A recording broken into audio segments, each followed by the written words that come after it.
നമസ്കാരം. കൊടുങ്കാട്ടിൻ്റെ നടുവിൽ കൊണ്ട് നിർത്തിയാലും ചിലർ മരമല്ലേ കാണുന്നുള്ളൂ, കാടെവിടെ എന്ന് ചോദിക്കും. സെലിംഗം ആരംഭിക്കുന്നു.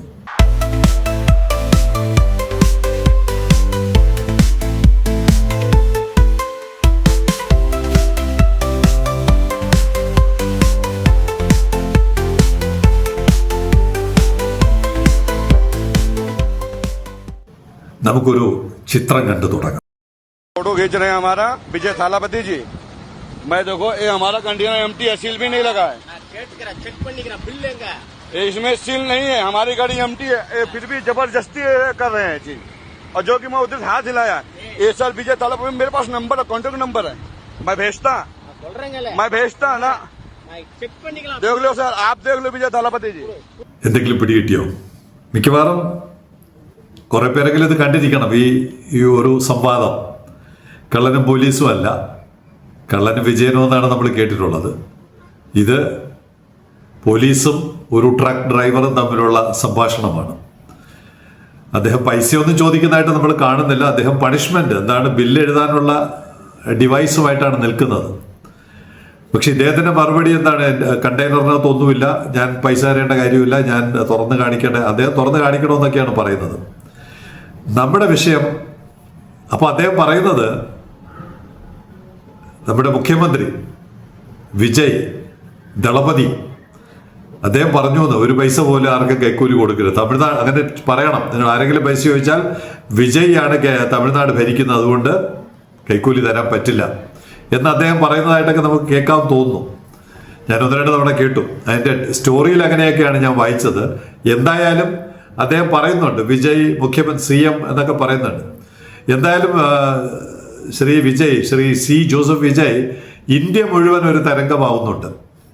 ഇതിനു മുമ്പും ഇപ്പോൾ ഉത്തർപ്രദേശിൽ നിന്ന് ഒരാൾ നടന്നു വരികയാണ്, അദ്ദേഹത്തെ കാണാൻ വേണ്ടി അവിടെ നിന്ന് തന്നെ കാൽനടയായിട്ട് വരുന്നത് ഞാൻ വായിച്ചു.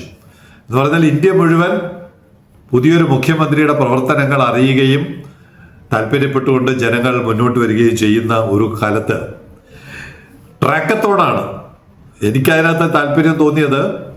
വാസ്തവത്തിൽ ആ ഇടപാടിനേക്കാൾ വേറെന്തെങ്കിലും സാധ്യതയുണ്ടോ എന്ന് അറിയാനാണ്.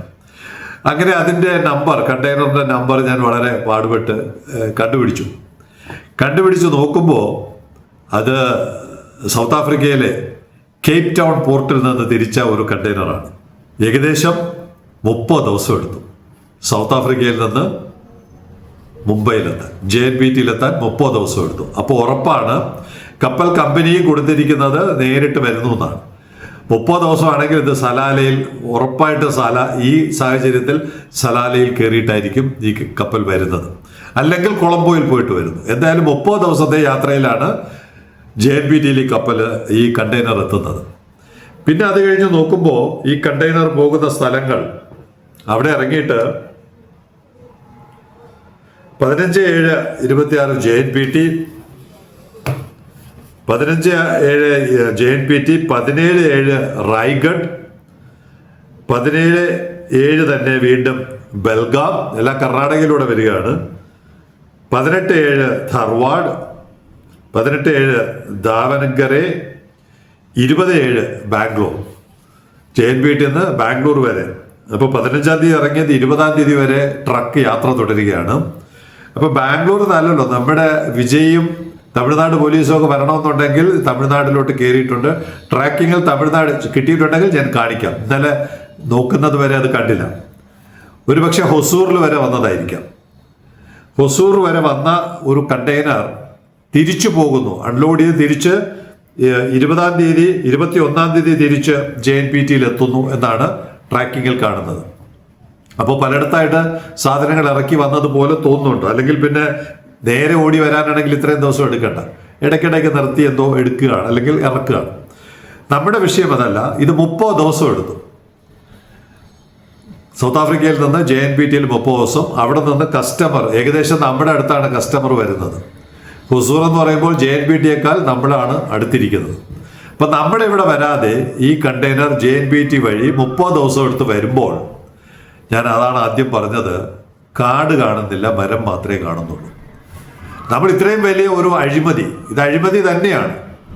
ഈ നാട്ടിലൊരു തുറമുഖമുണ്ട്, ആ തുറമുഖത്തിൻ്റെ ഗേറ്റ് തുറക്കാതെ ഇപ്പോഴും കണ്ടെയ്നറുകൾ വൈകി വരാനുള്ള സാഹചര്യം ഉണ്ടാക്കി കൊടുത്തവർ ആരായാലും ഒരു വൻ അഴിമതിക്കാണ് കൂട്ടുനിൽക്കുന്നത്. 30 ദിവസം എടുത്ത് അവിടെ എത്തുന്നു, അത് കഴിഞ്ഞ് 5 ദിവസം എടുത്ത് തമിഴ്നാട്ടിൽ എത്തുന്ന തരത്തിൽ ഒരു വലിയ അഴിമതി ഉണ്ടായിരിക്കുമ്പോൾ ചെന്നൈയിലെ മുഖ്യമന്ത്രി ഇതിനകത്ത് നേരിട്ട് ഇടപെട്ടിട്ടില്ല. പക്ഷേ ഡ്രൈവർ പറയുന്ന അനുസരിച്ച് തമിഴ്നാട് മുഖ്യമന്ത്രി ഇങ്ങനെ കൈക്കൂലി നൽകരുത്, ബ്രൈബ് നൽകരുതെന്ന് പറയുന്നത് ആവർത്തിച്ച് പറയുമ്പോൾ എത്ര ആയിരങ്ങൾ, എത്ര പതിനായിരങ്ങളാണ് പലർക്കും അഴിമതിയായി നൽകിക്കൊണ്ട് ഈ കണ്ടെയ്നർ സൗത്ത് ആഫ്രിക്കയിൽ നിന്ന് JNPTയിൽ വരികയും JNPTയിൽ നിന്ന് തമിഴ്നാട്ടിൽ വരികയും ചെയ്യുന്നത് എന്നുള്ളത് കാട് കാണാതെ കേവലം ഒരു പോലീസുകാരൻ്റെ കൈക്കൂലി വിഷയമായി ഒതുങ്ങി പോകരുത്. ഇതിനകത്ത് തമിഴ്നാട് മുഖ്യമന്ത്രി ഒരു കാരണവശാലും പ്രതിയല്ല. പക്ഷേ നമ്മൾ ഹോളിസ്റ്റിക് രീതിയിൽ ഇതിന് സമഗ്രമായി നമ്മൾ സമീപിക്കുമ്പോൾ ഒരു വൻ അഴിമതി ആരും കാണുന്നില്ല, ആരും സംസാരിക്കുന്നില്ല. എക്സെപ്റ്റ് സെയിലിംഗ് കമന്ററി ഒരാൾ പോലും ചൂണ്ടിക്കാണിക്കുന്നില്ല. ഡ്രൈവർ ചൂണ്ടിക്കാണിക്കുന്നത് പോലീസുകാരൻ ആവശ്യപ്പെടുന്ന കൈക്കൂലിയെക്കുറിച്ചാണ്. വാസ്തവത്തിൽ അതല്ല, അതിനേക്കാൾ വലിയ അഴിമതി കണ്ടെയ്നർ വ്യാപാര രംഗത്തും മറ്റു പല മേഖലകളിലും നടക്കുന്നത് പോലെ കണ്ടെയ്നർ വ്യാപാര മേഖലയിൽ നടക്കുന്നതിൻ്റെ ഒന്നാം തരം ഒരു തെളിവാണ് ഈ ഒരു വീഡിയോയിലൂടെ നമുക്ക് മനസ്സിലാക്കാൻ കഴിയുന്നത്.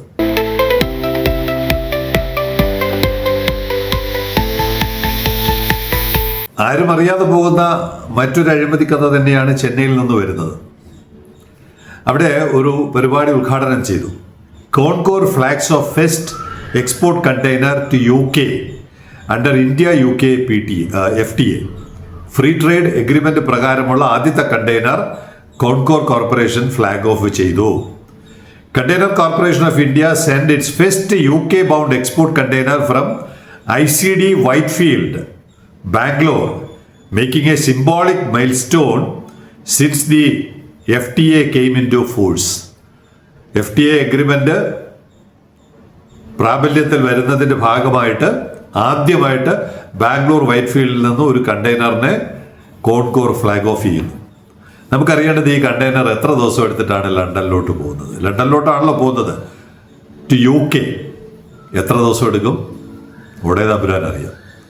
ചെന്നൈയിൽ നിന്ന് കൊളംബോയിൽ വന്ന് അല്ലെങ്കിൽ ചെന്നൈയിൽ നിന്ന് സിംഗപ്പൂരിൽ പോയി ഏതെങ്കിലും കാലത്ത് UK എത്തുമ്പോൾ ഫ്രീ ട്രേഡ് എഗ്രിമെൻ്റ് എല്ലാം നള്ളിഫൈ ചെയ്യപ്പെട്ടു പോകും. ഒരു ബെനിഫിറ്റും അതിൽ നിന്നുണ്ടാവാത്ത തരത്തിൽ ഫ്രൈറ്റ് ചാർജും ഡിലേയും മാർക്കറ്റ് പ്രൈസും ഒക്കെ നമ്മളെ വല്ലാതെ ബാധിക്കുമ്പോൾ ഇവിടെ ഇപ്പോൾ 2 കപ്പൽ MSC അമേരിക്ക, കപ്പലിൻ്റെ പേരാണ് MSC അമേരിക്ക, വന്നത് ലണ്ടനിൽ നിന്നാണ്. ലണ്ടനിൽ നിന്ന് വന്ന് ഇവിടെ എത്തിയത് 25-ാം ദിവസമാണ് TRVയിൽ എത്തിയത്. മറ്റൊരു കപ്പൽ ഇപ്പോൾ ബർത്തിലുണ്ട്. എന്നിട്ട് അത് MSC പോർട്ട്ക്ലാങ്കിലോട്ട് പോയിട്ടുണ്ട്. MSC അമേരിക്ക ഇവിടെ വന്നിട്ട് വീണ്ടും പോർട്ട്ക്ലാങ്കിലോട്ട് പോയിട്ടുണ്ട്.